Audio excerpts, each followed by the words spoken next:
who is crazy enough to, within pretty much a couple of days, say, okay, sure, I'm going to go to Australia, take that over and manage that. So my key advantage there was I had no strings attached. I was ready to go and I really wanted to do something. So I was like, hey, have you heard of me? Here I am, let's go.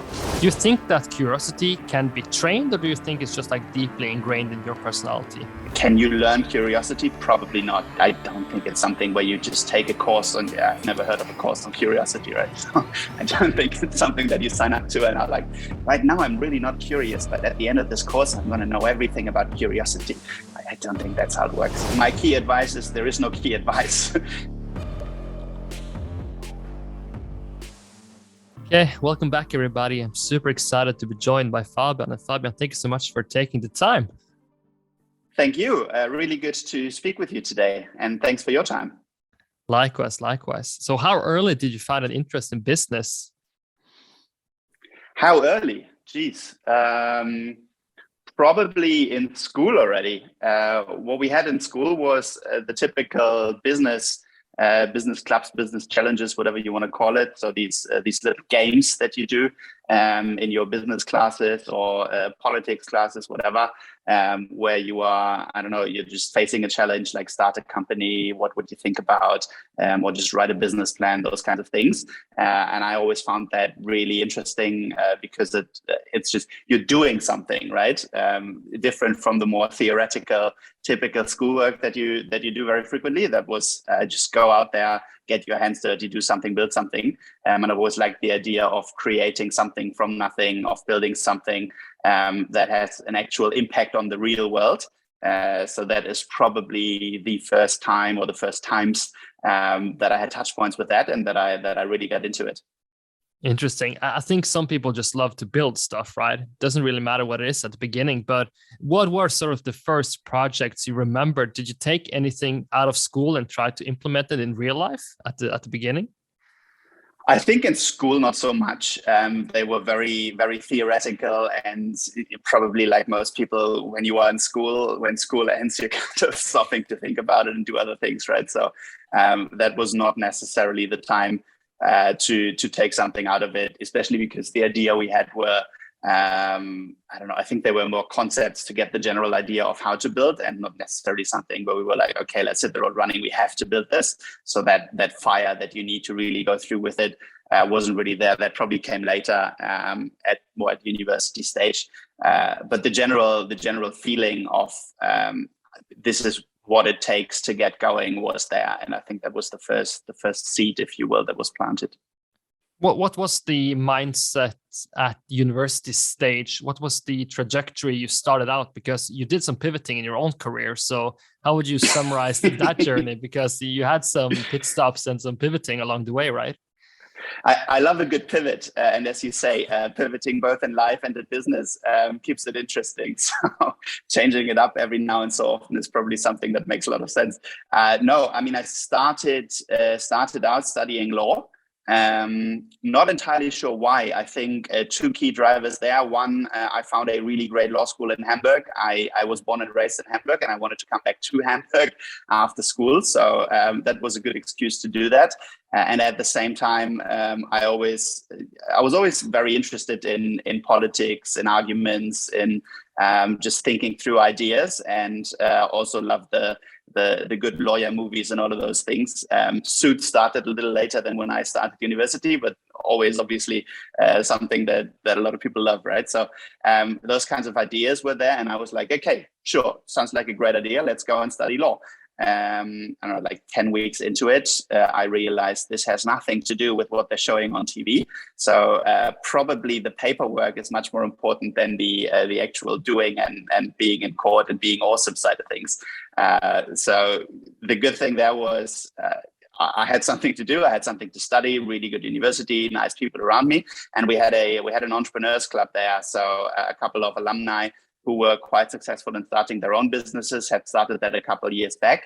And a friend of mine whom I was studying with, and I took that over second or third year into law school. And that was kind of the first touch points with real people building real businesses, but also getting real ideas that this is something you can do in real life. So I'm saying real a lot, but that is because it became real then. And I think it's really important to have role models, to have people that you can actually touch and speak with and see, okay, this is something that's actually achievable. I'm talking to someone who's actually done this, who has gone through it. And that makes such a difference. So in law school, I learned how to build businesses because I didn't want to do the law school bit, but I wanted to do other things. And that is probably when the first pivot came. I then did a master's degree in management, and then started building afterwards. But pivoted from law to business fairly quickly into it. Hi everyone. If you like this video, please make sure to subscribe to that channel. Let's get back to the episode. It's also interesting to see that in your early career, you tried a lot of different stuff, right? You were involved with different companies, you expanded to different countries. You had a very interesting experience in Australia, right? So can you just talk to people about the lessons and how valuable it is to sort of go a bit out of your comfort zone? I know it's a cliche to say that, but to actually do that in practice is super valuable because you get so much exposure that you wouldn't necessarily get in your hometown if you're stuck there for your entire life, right? Yes, absolutely. It's so important to just go out there and do something, right? It doesn't really matter what. I was very, very lucky that the first job I took was with a company builder here in Hamburg. So these guys were and still are building e-commerce businesses mostly, and we're looking for these typical entrepreneur and residence kind of people. So just fresh out of university, you want to do something, you want to have a job where you can actually do things rather than just brew coffee or do the typical Excel analysis, right? Which is what you will always have in startups. But the cool thing there was they had exposure to many different startups as well. So it wasn't that I was just setting myself up for that one company, but rather the opportunity, which was also the agreement that we had to look at a couple and spend a couple of months at various companies. So for me, that was the perfect entry point into startup world, to venture building, into working with and on something, because I was able to see different things. And there I was very lucky. The first company I saw was an agency, which is an interesting model. Agencies are usually profitable, so life is good, you're making money, there is business. At the same time, it's a daily struggle to keep it like that. You have to keep getting business and new business, but very different proposition afterwards. The venture builder I was working for had this opportunity in Australia, which you mentioned. They had acquired a company in Australia, and that needed to be integrated into the larger setup there. And they needed someone pretty much immediately to go over there and start doing that, taking that over. And I mean, who is crazy enough to, within pretty much a couple of days, say, okay, sure, I'm going to go to Australia, take that over and manage that. So my key advantage there was I had no strings attached. I was ready to go, and I really wanted to do something. So I was like, hey, have you heard of me? Here I am, let's go. And that was kind of how I was super fortunate to get into that position. But also how I ended up in Australia within super short notice. I think at that point I had maybe 6 months of work experience when I started there, which was utterly ridiculous because by then I had taken over a company with, I don't know, we were like 20 people there. So I suddenly had, I think I was 25 years old. I had 20 staff, a million revenue, multi-million revenue business on the other side of the world. And they were like, okay, you go do that. Yeah, sure. Why not? Cool. So yeah, that was pretty awesome.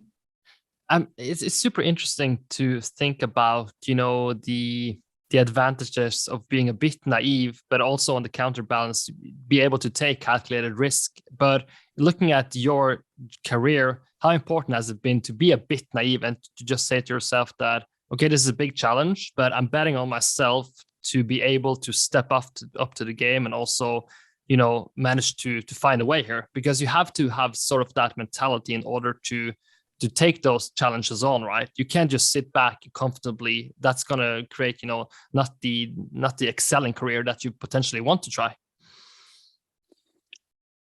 I don't know whether naive is the right word, to be honest. I think you need that natural curiosity to just say yes to things and to believe that you can make it work somehow. The key thing that I keep telling myself in pretty much any life situation is There's like 7 billion people on this planet, and there have been a couple before us. There will be a couple after us, and no matter what I'm doing, someone else has done it before. So it can't be that hard, which is pretty much all you need to understand, and then you figure it out on the way. There is no golden formula, right? No one gets it right all the time. No one knows what they're doing from early in. Even the most respected people in business and politics and art, whatever, have started out one day and were like, I'm going to do this. And they surely had no idea what they were doing. I think that is more important than, I think naive might be more negatively connotated towards being blindsided very quickly and not knowing what you got yourself into. I think you need that positive curiosity. And that is something that works quite well for me. Do you think that curiosity can be trained, or do you think it's just like deeply ingrained in your personality? I don't know. Can you learn curiosity? Probably not. It's probably more a personality trait. It's probably something that is built into you through time by having exposure to other people who are curious as well. Probably very, very strongly related to the environment that you're spending time in. It's probably something that you can build up by doing exactly that, exposing yourself to people who you might think are curious. I don't think it's something where you just take a course on, I've never heard of a course on curiosity, right? So I don't think it's something that you sign up to and are like, right now I'm really not curious, but at the end of this course, I'm going to know everything about curiosity. I don't think that's how it works. I tend to agree with that point.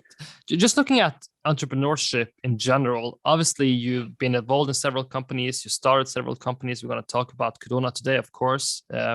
But just looking at the entrepreneurship toolkit, sort of the skills you think you should be able to master in order to have a career as an entrepreneur, what do you think are some of the most important skills or habits you've seen that you sort of have to have in order to be able to live this lifestyle? Because being an entrepreneur, of course, comes with a lot of uncertainty. So you definitely need to have, the ability to deal with that uncertainty. But just like in an overall, how would you summarize the ability and toolkit you need to have? The toolkit for entrepreneurship, that's a good one. I wish I knew. I think the key element is an incredibly high stress resistance and that positive can-do attitude.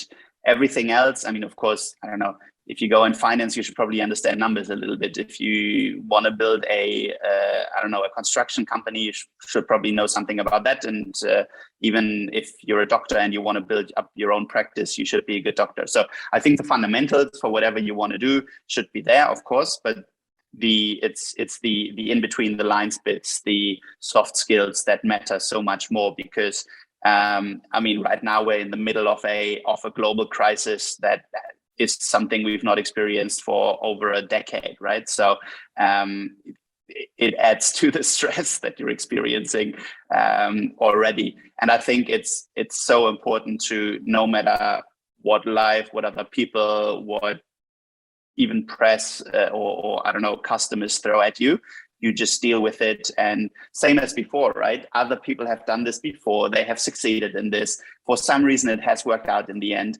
There is surely a way we can make this work. Probably the key to success is not giving up. It's as simple as that. You have so many businesses that fail in the first couple of months or the first year. What is that? Some people say 99% of startups fail in the first year, right? And I think most of them don't have to. It's maybe easier. It's easier to just say, okay, this doesn't work. I don't know how to fix this. It's too many problems right now. It's too much stress, too many things going on. It's probably more of those things that sometimes lead to failure than the fundamentals not being there, whatever. No startup has the fundamentals from day one. No one has it all figured out. No one has the business plan that is exactly executed as it was written up. That is not how life works, because there's always theory and reality usually clashes with that. So I think it's probably that stress resistance and that can-do attitude, that belief that you can move forward, that you can find a way to figure it out. That is the key ingredient to just keep going and to believe that you can keep building.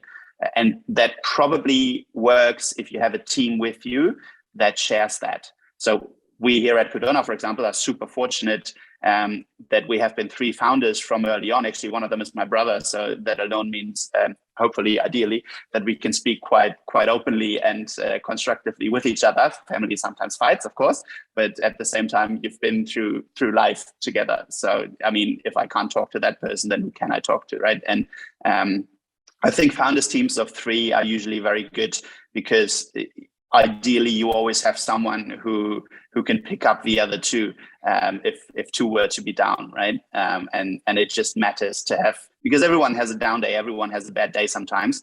But if you have someone there who says, hey, come on, let's get back to first principles. Why are we doing this? Do we still believe in this? Do we think this still makes sense? Yes. Do we have a good team? We're now over 30 people throughout Europe. Every single one of them exceptional at what they're doing. So that obviously helps. But with that, just building one step at a time, and having that surrounding that shares these core beliefs, that probably helps as well. Definitely. Is it fair to say that your parents didn't back you and Jakob to go together and to co-found a company, or was it like written in the stars that you and Jakob would form a company together? I don't think that our parents would ever have thought that we go into business together, quite frankly. Especially when we were younger, we were fighting a lot. I think all brothers do that when you're growing up. It's just normal and it's probably healthy. But definitely didn't indicate that we would ever build a company together. I mean, in the first place, our parents didn't think we would build any companies. I went to law school, he went to business school and became an investment banker afterwards. So that's not the typical trajectory to then go out and say, sure, let's build a fintech, why not? But somehow we did. I think it's a bit coincidental. Life paths crossed, situations were ready to do that, et cetera. But right now it's pretty awesome. So, and also our parents are happy with what we're doing right now. I don't think they would have thought that would ever happen, quite frankly.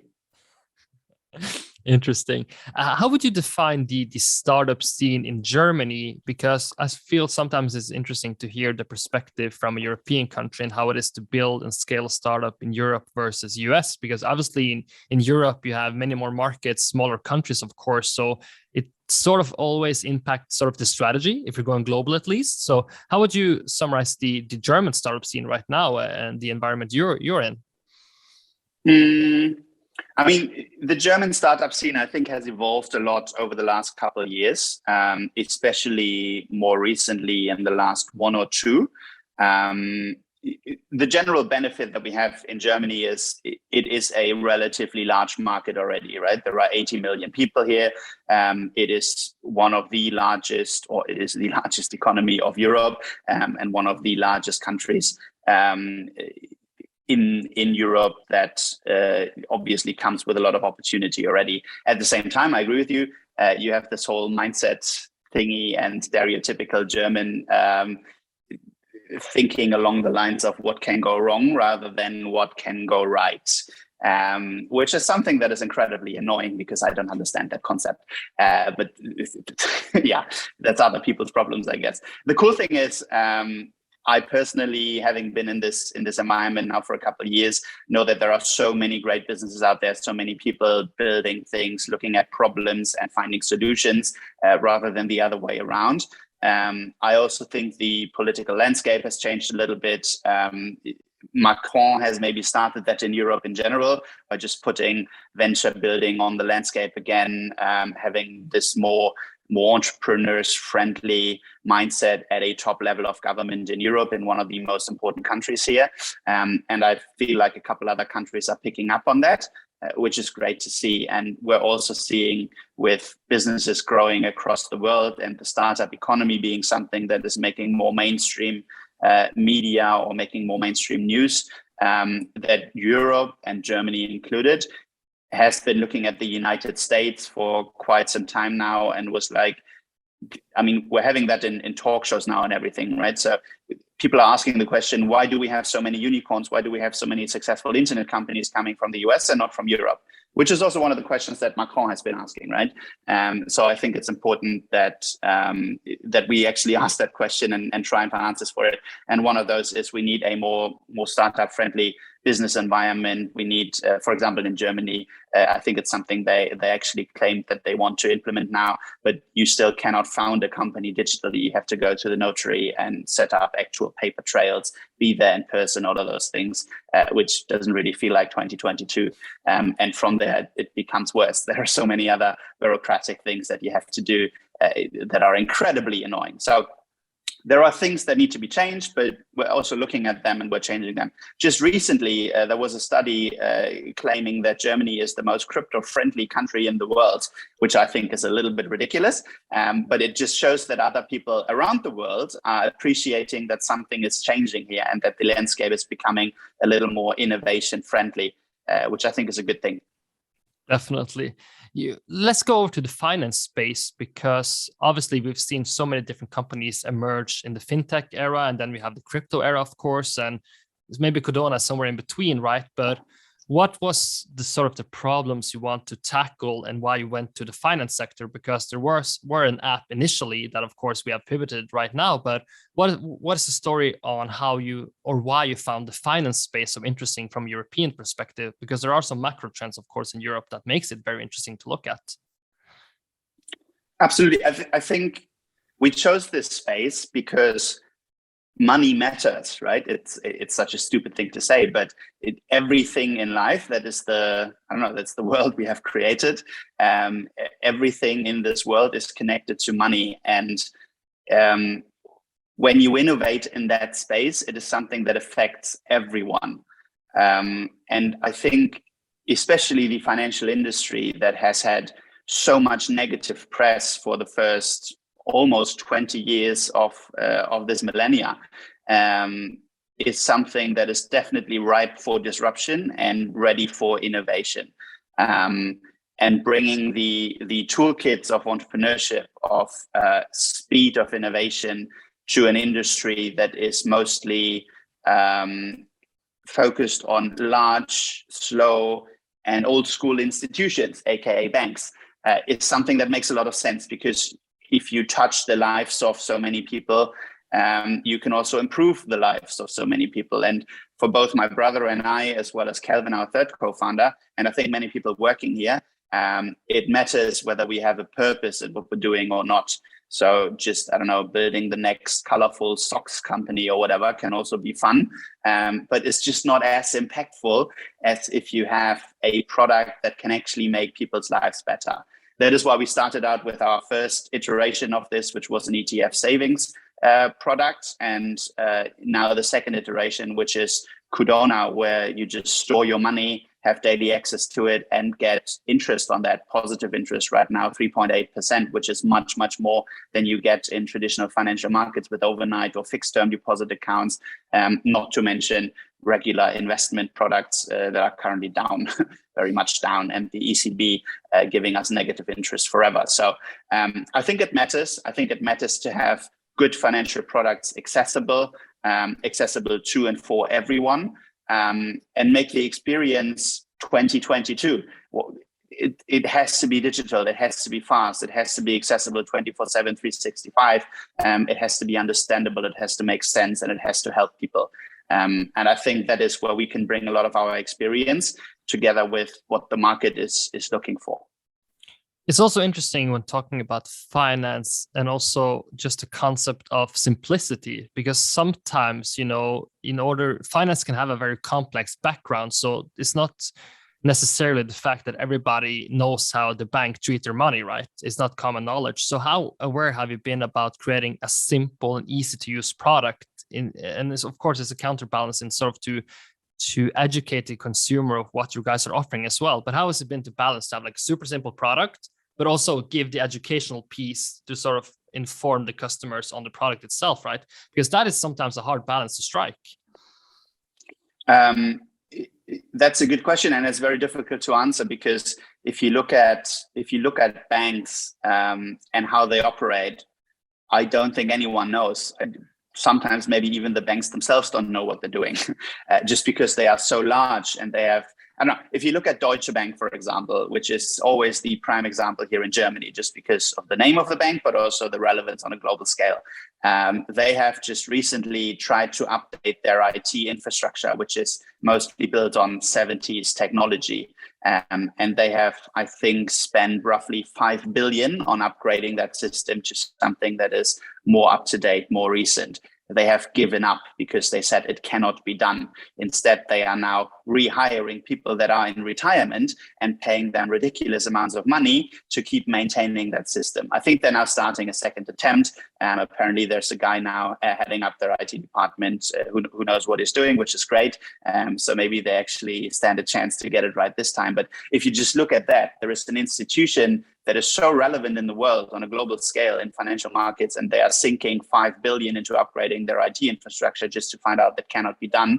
And I think that tells you everything about how ripe this industry is for innovation. So that's just, the banks themselves sometimes don't know what they're doing or how they're operating, fair enough. And I don't think the key to success is necessarily that every bit, every iteration of the product, every detail of how something works in finance needs to be explained to the consumer. I don't think that is something that most people care about. The key questions that people have about money are more, is this easy to use and is it secure? Like, does it work and can I trust them? That is so much more important because, I mean, in the end, it's the same as with every other business as well. I don't know, you're renovating your apartment and you need to update the pipes. Probably you will not understand completely how all of them are connected and how they work, but you're getting someone to do that for you who for some reason you trust and you have faith that they can do it because they've done it before or because they have references that tell you, yes, he's done it for my house and he's done a really good job. The water is flowing, everything is nice, that works. So I think that is more important than explaining how every single financial product works to the last bit. And that is what we are focusing on as well. Of course, educational content matters, and we try to explain as much as possible. There will always be people who want to deep dive on something. So having materials where you can go back to back and all the way through the product matter. We're, for example, setting up webinars now where people can ask questions to me and I try to answer them. Just because, again, in finance, you want to talk to someone, you want to know there's real people behind it, you want to know they understand what they're doing, and sometimes you want to know how it works in detail.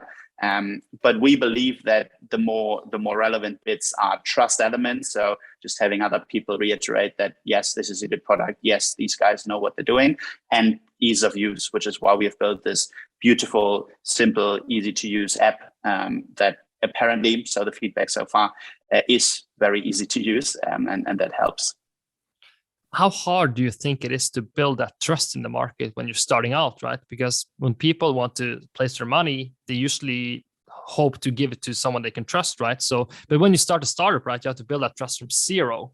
So do you know, how do you build that trust initially? Is it just a lot of small things, no silver bullets in terms of trust? And, or how has that been, evaluating it from your end? Yes, that is the key challenge, and it's virtually impossible to speed up that process.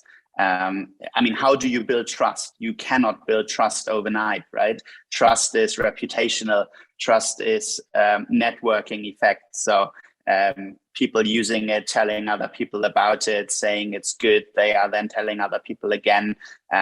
It's also things like what we are doing here right now, right? Just two real people talking about it, and with that proving, okay, there is someone behind that, a real human being who hopefully knows what he's talking about. So I think it's a marathon, not a sprint. You cannot build trust overnight. There's no hack for it. Of course, you can, I don't know, produce a couple of reviews or give a couple interviews initially and just have that basic coverage of you to make sure people out there in the world know there is something there. But then it's just a building exercise over months and years that just takes time. And I think you have to accept it. What excites you the most right now with the Kudona Roadmap going forward? The most exciting thing for us is that we're working with state-of-the-art technology at one of the frontiers that I believe is the most exciting, both in tech and in real-life impact.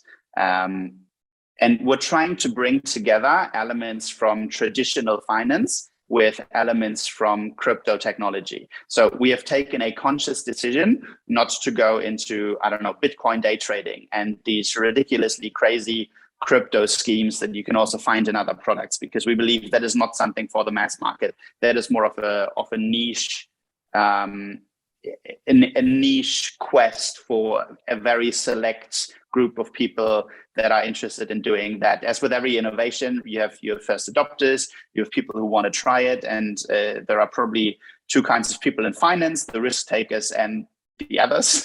And the risk takers will always go for there is I don't know, 200x return on this product. I really have to try it out because surely I'm going to make it. Whereas the rest is just like, okay, this is my money, I want to keep it. Let's find something that's simple and safe and secure, and a little bit of growth is also fine. But the underlying technology, we are in the space of decentralized finance, right? Which already the name carries already that element to it, that we're talking about more fundamental financial technology there. We strongly believe that is the future of finance. So it's not about, I don't know, the hottest coin in town. It's not about Dogecoin and Elon Musk tweeting about it. It's not about YOLOing all your money into this crazy one project that can give you the 200x leverage. But it's more about, what do we believe does the financial industry in 20 years look like? Is it these really large and grand bank buildings with hundreds of people pushing paper and customers having to be there in person and signing that and doing all of those things? Is that necessary, or is there a better way to do it? That is usually the question you're trying to answer when you're trying to innovate, right? Is there a better way to do something? And we believe decentralized finance is the answer to that.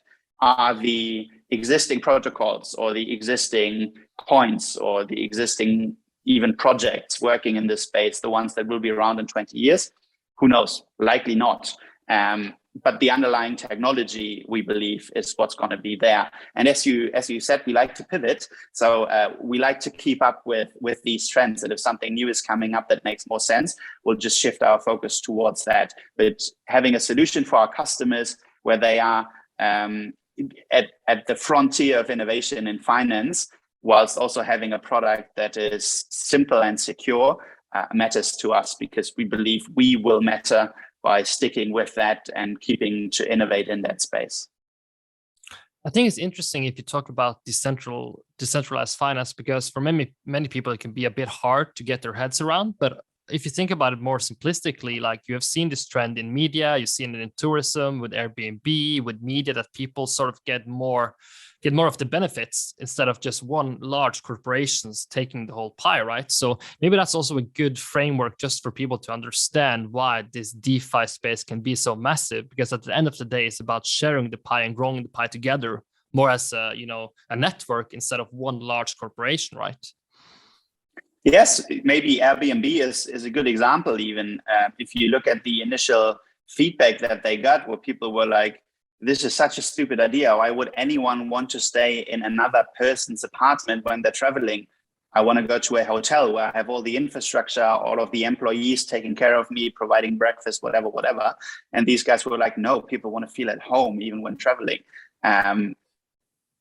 We know now who was right. So I think there's always a lot of skepticism when you're starting out with something that no one has done before, that is new or that is uncommon, maybe as per current beliefs. But the question you have to ask is, do you personally believe that there is a reason for why this can matter? And do you believe that the technology that is there can fix that problem? And we believe that is the case in the DeFi space, because if you look at just market caps right now, crypto, I think currently with markets being down, is valued just under $1 billion. Apple is under a trillion.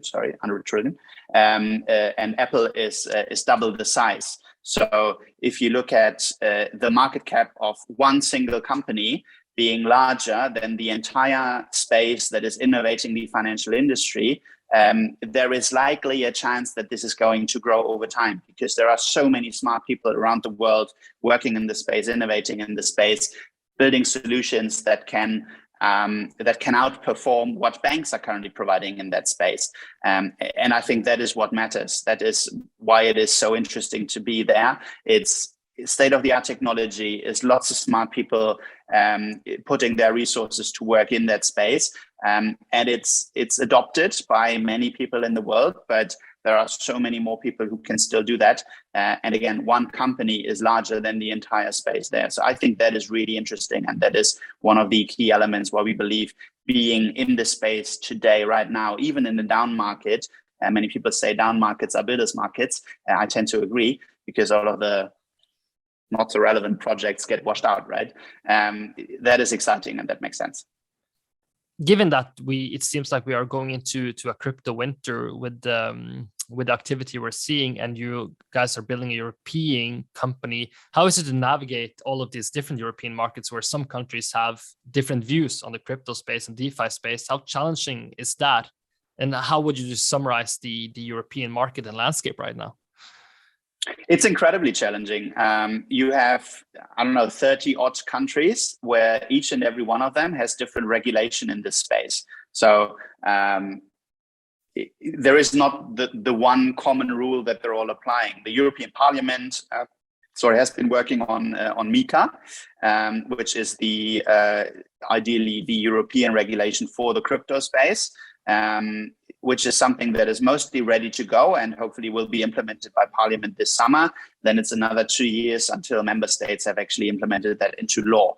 And by that point, we will have one central European regulation that can be adopted by each and every company throughout Europe and then applied for all countries. But until then, you have to go into each and every single European country, apply for a license, or look at what the regulation is, whether you need a license, et cetera, to be able to enter that market in the first place.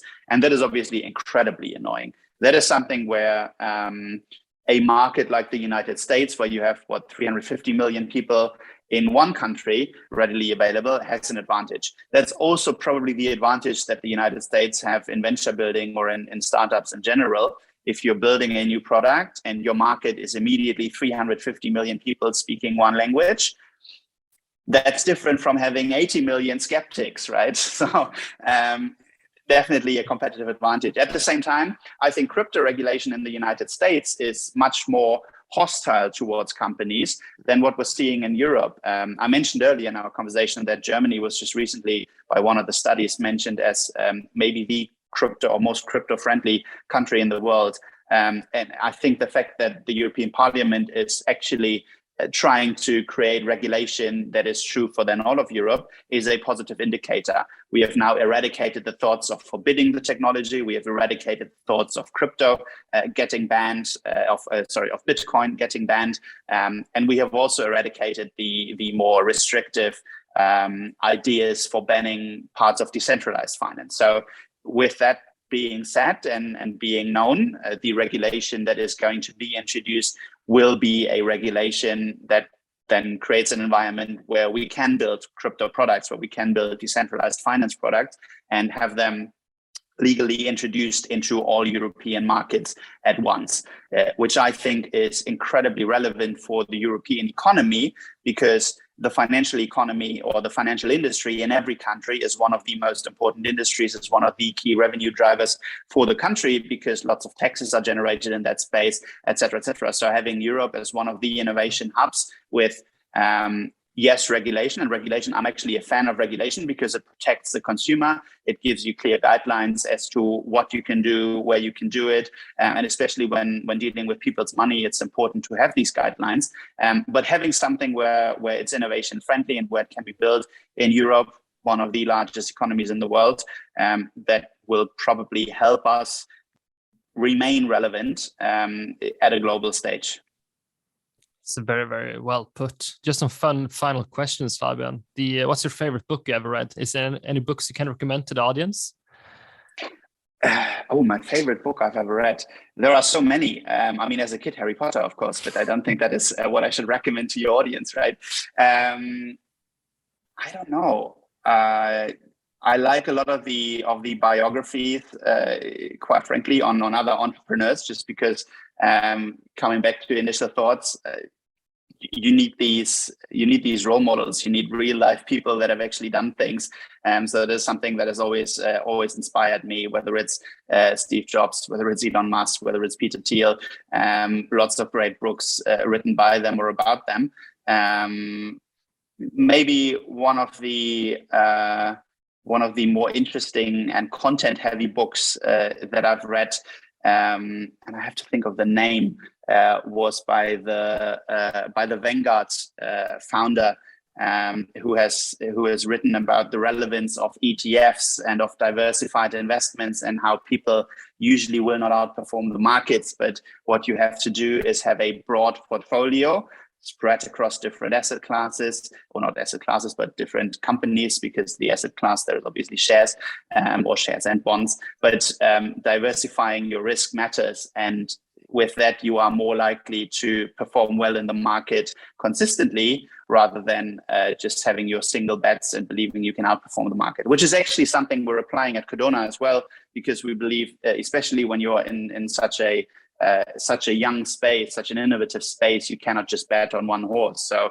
the way this works here, right, we're investing into stablecoins, or changing people's money into stablecoins, which are the mirror of traditional currencies, and then investing into protocols. But we're not just converting into one stablecoin, but multiple. And we're not just putting the money into one protocol, but multiple, because we believe that it's just good policy and good policy in business. So even when not dealing with ETFs in this company right now, that general principle is something that we always liked and continue to like. So maybe that's one. I'll have to look up the name. I'm sorry, I forgot. No, but definitely we'll put the link in the show notes for sure. But just Yes. like a final question as well, that principle of diversifying a bit, maybe also the perfect advice for young people who want to, try to get an impactful career, to try and experiment it at the start, and don't be so fixed that you need to have the fixed route from the beginning, right? Yes. Although my key advice is there is no key advice, because everyone has their own journey, right? And you can see with Mark Zuckerberg starting from university, being incredibly successful. So why would you ever argue that you cannot, even in university or school, build a company and create something that is massive and has such a big impact? At the same time, you have super successful founders in their 60s and 70s even. Just lately, I read an article about an 80-year-old starting a company and being the oldest person on the planet to build a unicorn. I think that was in Asia somewhere. So there is just not that one road to success. And I think what most people need to do is just follow their passion, try and get as much experience as they can, but also as they like. And then when everything aligns for you and you have the right team, the right idea, the right market, just hit the road running and never give up. I think that is the key ingredient, to just not give up. Giving up is unacceptable. With that, you have what you need. And then it doesn't matter how old you are, where you're coming from, what you've done before. With that confidence, you can get it done. That's the perfect ending, Fabian. Thank you so much for taking the time. It was a pleasure to host you. Thank you very much for your time, and good fun. Hi, everyone. I hope you enjoyed this episode and that you learned something new. If you like this content, please make sure to subscribe to the channel. See you later.